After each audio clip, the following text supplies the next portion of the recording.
Hey everyone. While I wait for people to cycle in, I'm just going to make sure that I have a few ducks in a row here. Okay. Hope that's okay.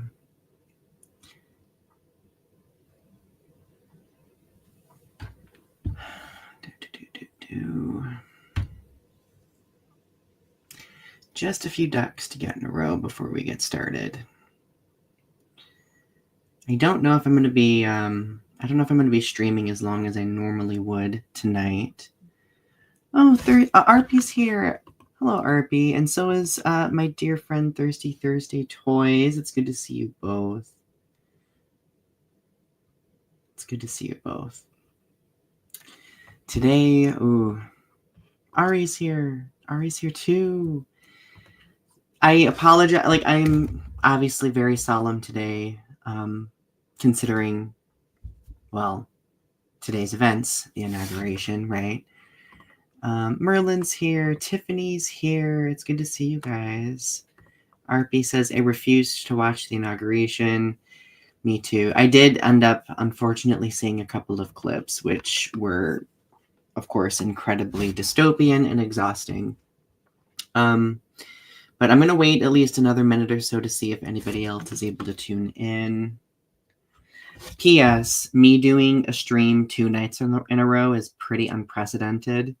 I love you deeply, but don't get used to me streaming every night, because that is not going to be sustainable. I feel the need to, I don't know, I just feel the need to have these conversations today, of all days. Let's see. Ari says, I saw a smattering of stuff on Blue Sky against my will. Me too. Arpy says, I'm overwhelmed by politics. Yes. I feel you. So just to preface what I'm going to talk about tonight, I'm not going to linger too much on the actual legislation that has taken place. All I will say is that there were a lot of executive orders signed affecting a number of different groups of people, and the LGBTQ plus community, as expected, being one of those groups. And I'm going to be talking about that tonight. So essentially tonight, I'll be talking about personally how I have navigated the day. I will be talking a little bit about social media and like the landscape that is social media right now. I will be sharing a poem that I wrote for this occasion. I've been writing all day today, so I wrote a poem. I'm going to be kind of recapping what I talked about in part 1 of my reflecting on uncertain times stream. And then I'm going to be sharing a bunch of resources with you beyond what I shared yesterday. So yesterday I shared like a bunch of different ways you can show up in a given situation. I will kind of be talking a little bit about that tonight, but I'm going to be giving you some tangible tools that you can use, some materials that both myself and Ari Reads Books, put together, that I'm hoping that if at a certain point you feel that you are able to advocate for the LGBTQ plus community or use your voice in any way, those tools will be at your disposal and you will have access to them beyond the stream, because I have the links down in the description section of this video. Okay. Arpy says it just feels like a mudslinging contest, and also says I haven't seen anything in favor of it but against it. It's been a lot. It's been a lot. I've been trying to avoid. I've been on Blue Sky mostly today, but I've been trying to avoid other social media, mostly because it's just too. It's been too difficult. So what have I been doing today? I've been trying to take it easy today. I've been, Ari will be happy, I've actually been journaling. I've been just doing a reflective journal, and I've been doing an accomplishment list. I like accomplishment lists. They kind of help me keep on task and help me focus on getting things done. And because I've been really down today, I've been just trying to be like, okay, I got this thing done. It may have been a small thing, but you know what? It was better than nothing, right? So let's see. I managed to get a few things done. I read an article today for my poem collection that I'm working on. I've spent the day in reflection quite a bit. And initially I even planned this today. This is very last minute. I was not going to be doing a stream tonight, but I was just like, I felt the need to be a little bit active when it comes to mobilization. So I'm hoping that what I discuss will be helpful. I don't know. At this point, I feel like I'm throwing pasta at a wall and hoping something sticks. And I have moments where I feel discouraged about it, but then I have moments where I'm like, you know what? Maybe we're onto something. We will see. Ari says, I put on my PJs, attended the David Lynch Meditation Memorial online today and slept and ordered Panera. Oh, that sounds so nice. I watered the plants today. That was kind of nice. I did some schoolwork today. I'm looking at my list. I took out the trash. I read and annotated this article. I annotated it. It felt so good. I'm always telling my students to annotate everything, and then just scaling back and annotating myself. I was just like, this is nice. Cassie is here. Hello, Cassie. I love you. I hope you're doing okay. All things considered. So social media is very much a hellscape right now, as I'm sure many of you are aware. Oh, thank you, Rogue Agent. It's good to see you. I believe in you too. So as I mentioned yesterday and last night's stream, TikTok is back, but TikTok is very different now. The algorithm is different. I have seen a lot of hateful rhetoric showing up in my feed. Facebook has felt different. I literally just got done talking to Ari about the fact that Facebook literally unblocked and made me refollow certain politicians, which I found incredibly uncomfortable. The fact that apparently Facebook could go in and do that. So I went and I reblocked and unfollowed those people, but I'm just like, what volition do we have on social media now if we have powers that be controlling algorithms in these ways and coaxing us to follow people, right? Like, it's just, I don't know. So if you're on social media, just make sure you double check, just to make sure that you're not being forced to follow somebody you don't want to follow. Let's see. Cassie says, Ari says, it's wild about Facebook. It is very wild. Yes. Cassie says, I used iPhone screen time to limit myself to 15 minutes a day, and I've been using it for Facebook Marketplace mostly. That is a good tool to use. Absolutely. I know that tool can be a similar tool on Android devices, can be used for apps as well. Rogue Agent, I love your nickname for Facebook. But RP says Facebook and Instagram are the same to me. I'm not following anyone I don't want to. Double check. I'm just saying double check. It does not hurt to double check at this point. So yeah, it's interesting. It's been unsettling, and I think a lot of people are waking up to a reality now where they're just like, is this how things are? Is this how things are going to be? I wanted to read before I read a poem, I do want to reflect on the fact that today is Dr. Martin Luther King Day, and being that he is such an integral part of our history with regard to civil rights, there was just so much cruel, unsettling irony over the fact that what took place today took place on Dr. Martin Luther King Day. So, like, I of course stumbled across a quote of his that really stuck with me that I just wanted to share. And the quote is, "He who accepts evil without protesting against it is really cooperating with it." People get very complacent, especially if things aren't directly impacting them. And I think it's important, especially those of us who have privilege, if we're able to acknowledge that complacency can get comfortable sometimes, and that comfort can be a detriment to other people who aren't who don't have that luxury, essentially.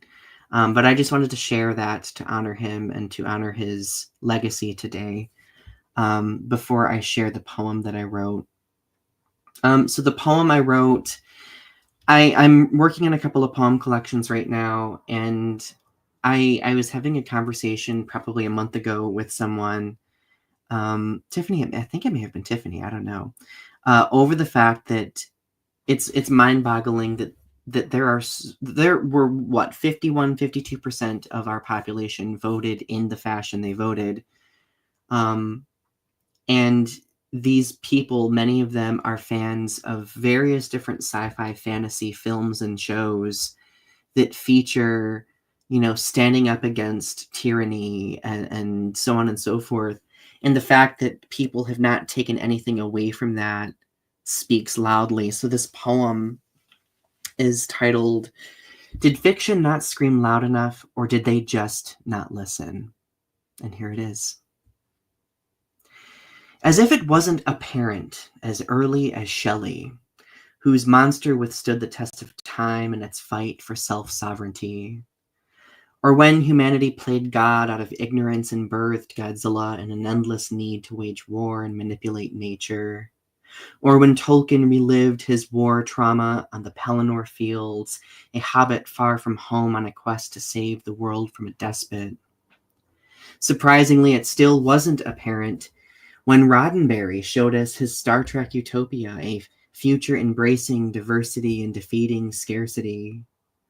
Clearly, they never learned that Magneto was always the one who was right, and that Professor X capitulated to those in power at the expense of his X-Men. Even the adulation of an intergalactic Senate over an emperor's rise to power in Star Wars wasn't enough to scream that democracy falls when they choose not to look, and at the hands of thunderous applause. It's a rough draft, so it's a little bit clunky, but I just wanted to share it because I felt that it's what I was feeling today. I was feeling angry, sad, frustrated.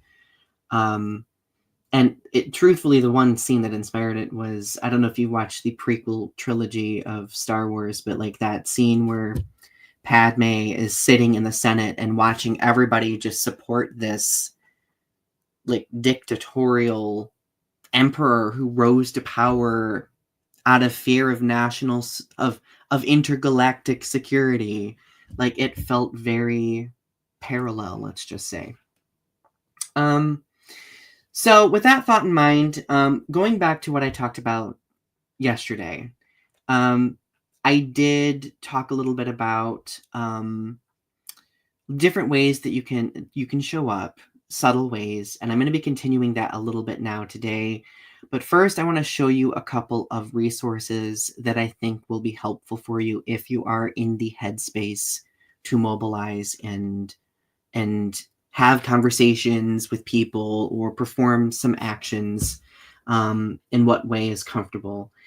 So first and foremost, if you are an individual who is comfortable with calling Congress people, which is one of the things I mentioned yesterday, both myself and Ari have created some scripts for you to work with, to use in order to make those calls. You can just literally read from those scripts.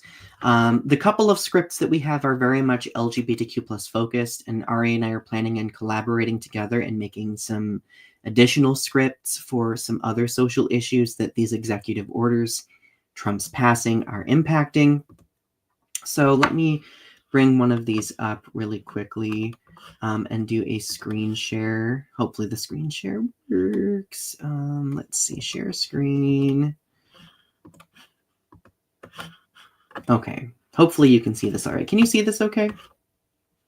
In the comments, let me know if you can see this okay. But essentially, this document is, I'm hoping this will be helpful. I have listed in here a few steps that you can follow. When it comes to reaching out to your Congress people, it's actually pretty easy. It's only a few steps that you have to take. The first thing that you'll need to do is, of course, click on the link right here, www.congress.gov/member/find-your-member. It'll prompt you to type in your zip code. I'm going to try to enlarge it, RB, to see if maybe it's a little bit easier if I can enlarge it. Right here. Let's see. Let me get rid of this tab. Is that a little bit better? I think I can do it even a little bit more. Maybe 135% might be the best. Okay, let me know if this is a little bit more viewable now. But essentially, you just go to this link and you type in your zip code. So you can either call the Congress people. Most of them, all of them have like office phone numbers. Some of them have multiple office phone numbers.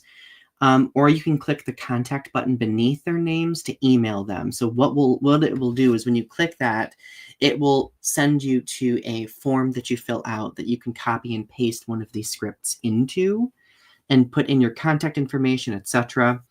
There are some Congress people who do not have email listed, just an FYI. So those might be the people you would have to call. But this might be a little rough. I've only edited it once, but I just wanted to read it over for you. This specific script focuses on protections for the trans community and protecting diversity, equity, and inclusion programs. So here is what it says. Dear, insert title and full name of congressperson. I am one of your constituents residing in, and then you would insert your state and city if you feel comfortable. I'm contacting you on behalf of my transgender family and friends whose lives are directly impacted by the executive threats posed by President Donald Trump. I implore you to cultivate and/or support legislation aimed at protecting all in the transgender community. These individuals are our teachers, military personnel, clerks, frontline workers, and service workers. The list could go on. Additionally, I formally request you do everything in your power to protect diversity, equity, and inclusion programs in schools, workplaces, and government. These programs are integral in ensuring all people have a seat at the table. Without these programs, those in marginalized communities have little to no access to education, jobs, and opportunities to be leading voices. Lastly, it allows an open avenue for hate to be weaponized. DEI provides protection and access, which is something that cannot be lost. Thank you for your time. And if you'd like to have a continued conversation, reach out to me at, and then insert contact information, sincerely, and then your name. Okay. A lot of people do send these without attaching their name to it, but I feel like attaching your name to it does add a little bit of reputability, so they know that it's not coming from like some sort of automated bot. But that is one that you could use if you were wanting to focus on those couple of items. I wanted to open up another one that Ari wrote that I thought was really good as well. Okay, let me do another screen share here. And as I'm going through this, if you have any questions, feel free to share the questions in the chat. I am keeping an eye on the chat still, everyone. Let's see. Let me enlarge this just a bit so we can see it. What did I have at 135? Okay, here we go. I like your script too, Ari. Your script is really good. Ari's is, hi, my name is insert name. I am calling for representative or senator, and I have a comment about today's inauguration that took place. Our country is filled with people from all different walks of life, and the protections that are in place are there to not give BIPOC and women an unfair advantage over men. It is not there that the LGBTQ community has preferential treatment over cis white people. These protections are in place to make sure that they aren't treated poorly, and it's white supremacist men who are sensitive that think that balanced scales mean that these groups have privileged treatment. These are your constituents, and the marginalized are part of your voters. Do right and be the voice for the voiceless in the community, and keep the balances in place, and don't bend to the fascism as leaning towards it seems to be popular right now. Thank you. And then Ari has a link right down here for another area where you can find your representative also. I really like this script because I think that it focuses in on especially like BIPOC communities and women. My initial script did not mention those two groups, but if you were wanting to be more all-encompassing, I think this script might be the best bet. And I think that it's important that this script is very direct in calling out fascism. So both of them are linked down in the description section of the video. So if you are at a point where you want to make a call or two, or you would like to send an email, these I'm hoping would be good options for you to work with. Because sometimes people are intimidated by it and they don't do it because it's like, well, where do I begin? What do I do? Which is valid, you know. I learned a lot about script creation back because back in 2020, I did some phone banking and some email banking during the 2020 election, and it was an interesting experience. So I did learn a lot about what to expect and so on and so forth. But one other resource that I want to show you, and this is strictly, these are support mediums for the LGBTQ plus community. So if you are in the community or you are an ally, these I'm hoping will be helpful for you. So let me open it up really. I don't know why I just closed out of Gmail. Hold that thought. Let's see. Present. Share screen. Okay. So this document right here is also in the description section of the video. And it is a list of resources for LGBTQ plus populations and allies. It is a list of those different resources along with links that you can use to click on and go to their respective websites to find contact information, etc. So the first one that I put is the 988 Lifeline, which is formerly the National Suicide Prevention Lifeline. I thought that it was a very important one to note, especially if you are in crisis or if someone you know is in crisis when it comes to mental health. I myself have used the 988 Lifeline. It was a long, long time ago, but I used it a couple of times, and it was very, very helpful and very affirming. The next one is the American Civil Liberties Union, the ACLU. They are a major powerhouse when it comes to advocating for liberties and rights, especially when it comes to legalities. They are very mobilized, and they often have like pretty significant teams that are actually working on legislation, etc., to combat a lot of hateful legislation that we see. The ACLU also has a lot of educational resources that I think is extremely crucial that you may want to reference. And the ACLU also encompasses most marginalized communities and advocates for most marginalized communities. So definitely one to look at. The next one is GLAD, which is Gay and Lesbian Alliance Against Defamation. And it includes the Transgender Law Center, so you'll be able to access that as well. But essentially, GLAD is one of the oldest LGBTQ plus organizations, and it has a lot of resources with regard to legalities and rights that I think is important. They also have various levels of support too that you can look at. Checking a couple comments here. Ari says, 988 is so helpful. I used it in October to get the hot number of the hospital. Yeah, that is so important. 988 can definitely bridge you to local connections if you need something local quickly, right? Let's see. Gilson is the Gay, Lesbian, and Straight Education Network.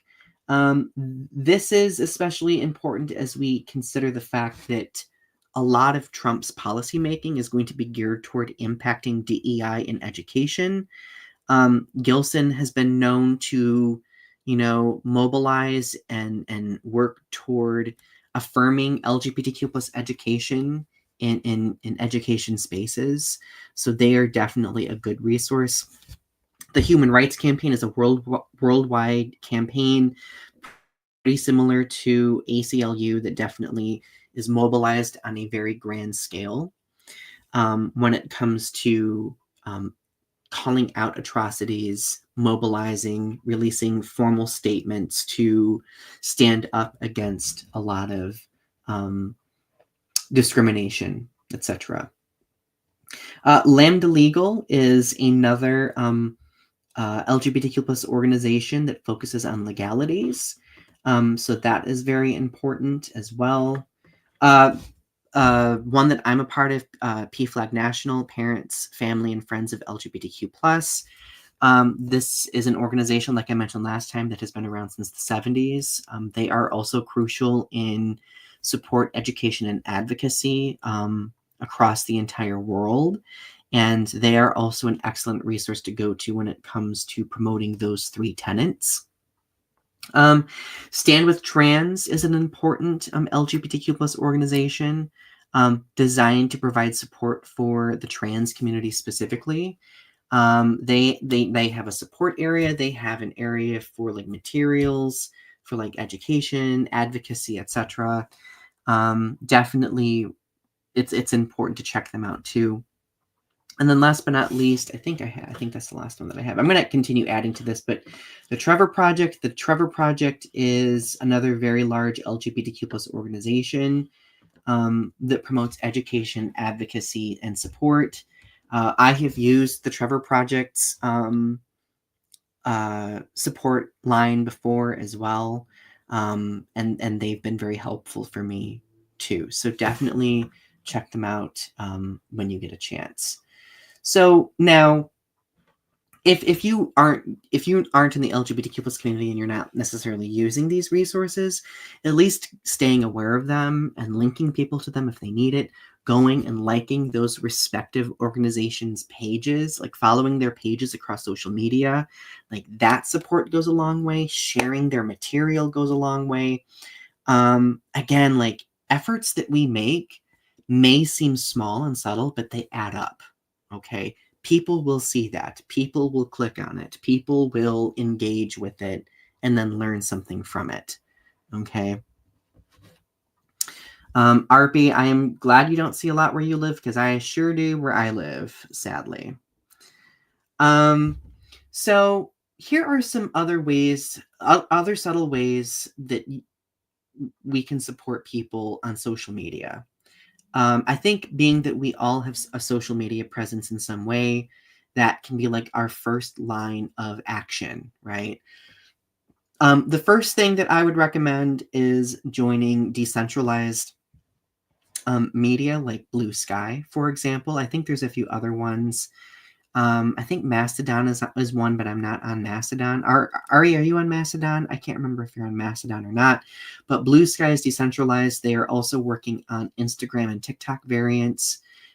So essentially, Blue Sky is not sourced out under billionaire control, which is very important. That means that users have greater customability.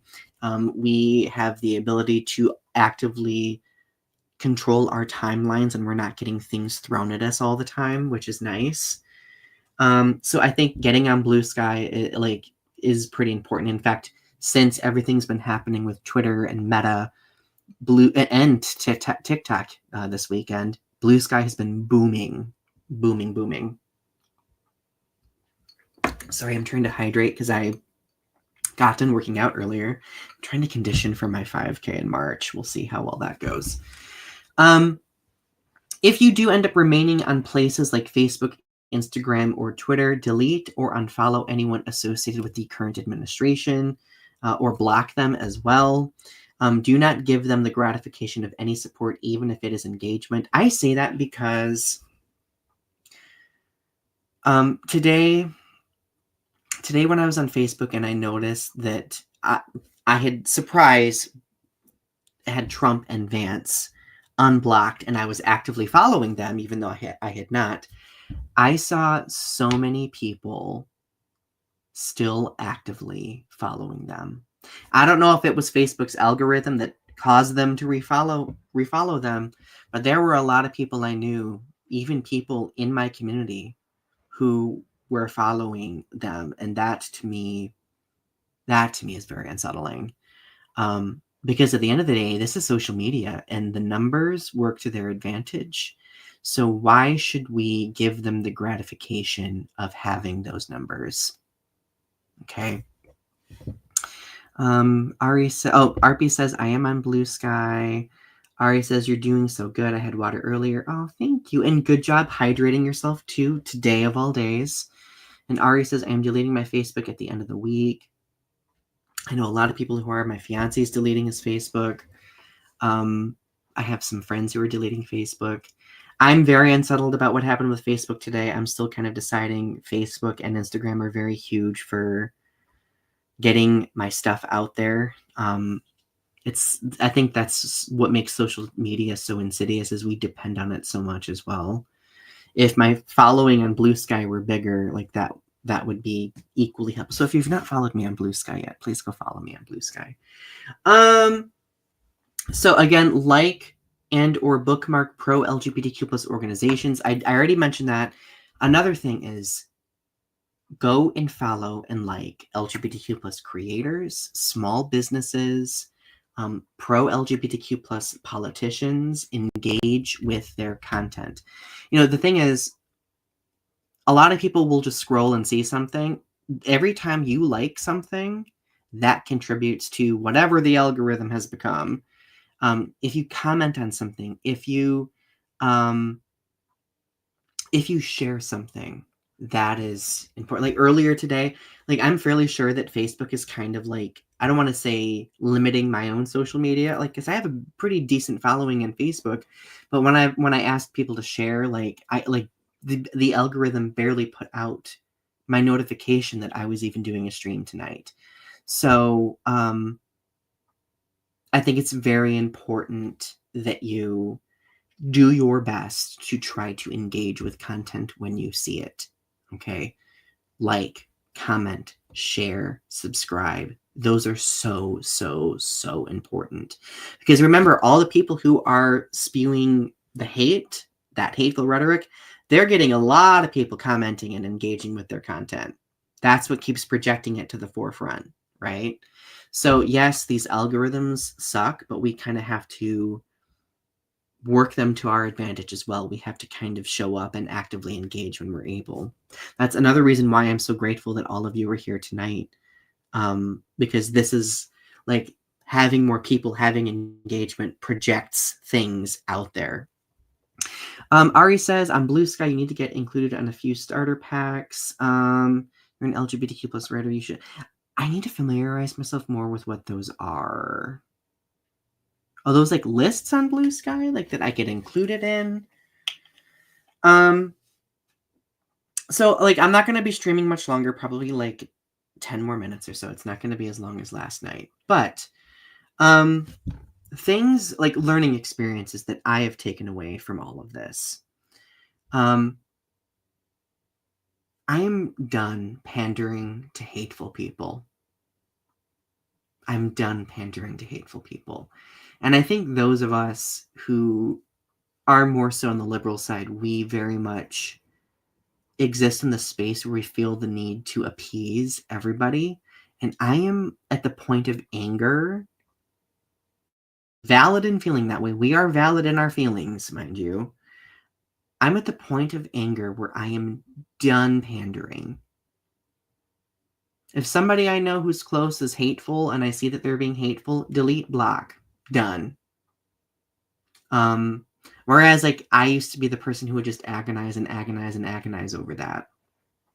Not no more, because this is like, I feel like going back to talking about Democrats like I did in the last stream, part of me feels that's why we are where we are. Because a lot of people dragged their feet the last 4 years. They hawed around about like, yeah, that is problematic, but are we going to take any action against it? And of course, no action was taken, or at least no meaningful action. And then here we are, right? So I'm in this headspace where I'm like, damn it, I want to start taking action. Even if it's just subtle things that I'm doing on my own end to be diligent about, not having those people in my life. Like I usually will at least entertain, like if they are willing to listen and have that educational conversation, like I will do that. But at a certain point, if they even shut that door, dunzo. Dunzo. Let's see. Ari says starter packs are when you first join. It's like insta follows that you create certain types of creators. Oh, I think I do. I think I do have that possibly. Tiffany says we have to hold people accountable close to us, as difficult as it may be. Absolutely. Like I'm more so talking about, I think, like people who are at a distance in our life, not like people who are very close to us. Because like obviously people who are very close to us, like I do know that some people get to a point where they do have to make that boundary and go no contact. And if they make that decision, I think that's great, especially if they are helped by making that decision. But I also, like the educator in me and the activist in me, knows that it's important to hold those people accountable. And sometimes we have to do it repeatedly, and it really sucks. But, Tiffany's been, this is a good, interesting recommendation. I've been saying things such as, I'm surprised you felt comfortable saying that out loud. That is a good response to people. Here's a prompt for you all. Do you have any other responses similar to this that you share with people when they say something problematic? For me, I prompt them. I'm like, pardon me, I don't think I quite heard that. Could you repeat what you just said so everyone else can hear? Especially if they say it under their breath. Ooh, that really gets people. But no, Tiffany, that is a really good one. So like another learning experience, well, based on what I just said, let's just say that there have been some people, I wouldn't say who are like super duper close, but who literally were probably on my wedding guest list, who I'm literally amending my guest list now because I'm like, well, these people just revealed themselves to be problematic. Done. Why would I invite them to my wedding if they are literally not accepting of the LGBTQ plus community? That would make zero sense to me. And if that upsets them, then they can live with that the rest of their lives. That might sound crass, but I'm just like, it's 2025. I shouldn't have to be pandering, right? Ari recommends saying, I always say, what? I'm sorry, what? Come again? Cassie says, why? Question mark. I love to see the blank in their eyes. Why is that? Is that affecting how you live? Why is that affecting how you live your life? Very good one too. Tiffany, can you elaborate on that, please? Yep. Mm-hmm. All good ones. So yeah, the other couple other learning experiences, then I'll let you get back to your evening. Mobilize in what ways? Have a good night, Rogue Agent. It was good seeing you. Thank you for joining us. Mobilize in what ways that I cannot speak. Mobilize in what way I can, or in what modes that I can, and remind others that we are in this together. I think it's important to remind ourselves that yes, this feels very isolating, and on the outside it might seem isolating, but we do have pockets of support, and it's important to make those connections and maintain those pockets of support, right? And then again, my last one is knowing the importance of boundaries. Boundaries are wildly important, and it's something that unfortunately has taken me a long time to do. Cassie says, my other favorite is, can you send me the actual article? Where did you learn that? Oh my gosh. Can you show me your source? Can you send me your sources? Could you corroborate that with me? Like, people will immediately shut down with that because they probably just read some random post or watched some fear-mongering, spewing news resource, right? Yep, the blank looks. And then Arpy says, I have no room for hate. Tiffany says, and then it's a news outlet with no fact. Exactly. Or it's like a freaking blog post. It's like, come on. See, I'm going to try to make this a minimal TED Talk, but this is why I'm really worried about DEI being gutted in education as well, because education is that space where people learn these critical thinking skills, where they learn like that media literacy, where they can go in and be like, okay, is this a reliable source? How can I assess it? How does it measure against like different biases, etc.? And well, if people aren't learning that anymore, or if they are being threatened that learning that is a bad thing, what does it lead to? Yeah, they don't want us educated, they want us dumb. Yeah, because people who don't have access to that are far more easy to shape, unfortunately. And thank you, Arby. I accept you too. So the last thing that I want to say, I'm not going to be doing, like, I'm going to try to do a stream every now and then. Not going to be 2 nights in a row like the last couple of nights, but now that I see that people are enjoying them and engaging with them, I feel very motivated to do them more. But try to bookmark if you can, or save those links in the description section of this video. They are very important. Share them around. If you can share them on social media, please do. If you can share this conversation on social media, please do. Sometimes people just need to hear a conversation like this and see engagement in a chat to be like, okay, I am not alone. I can engage in this too, right? Click like, subscribe to my channel if you haven't yet. Thank you as always for supporting me and everything that I do. It really means a lot to me, and I love you all, okay? And last but not least, transgender lives matter. Don't forget that. Have a good rest of your night. Bye, everyone.